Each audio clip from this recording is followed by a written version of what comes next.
Okay, ma'am, to tingnan po ninyo. So, August 1, 4.5 yung gastos ninyo, 52 orders. August 2, 4.4 ang gastos ninyo, 38 orders. Sunday, August 3, 3,000 ang gastos ninyo, 16 orders. Monday, ito yata yung kagabi, 3,700 ang gastos ninyo, and 28 orders.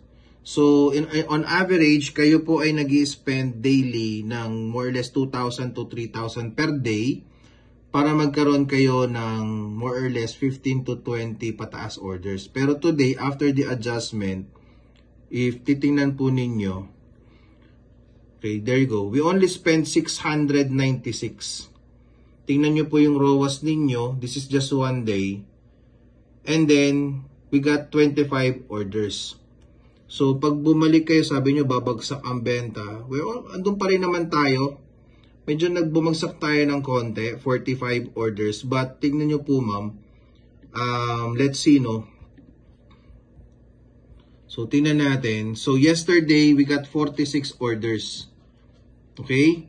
And then, if i-check po natin Monday, that was yesterday, right?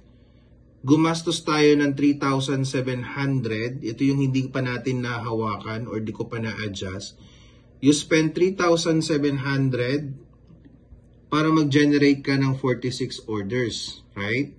So, but this time, after I do some adjustment on your shop, so Tuesday yon today, we only spend 696.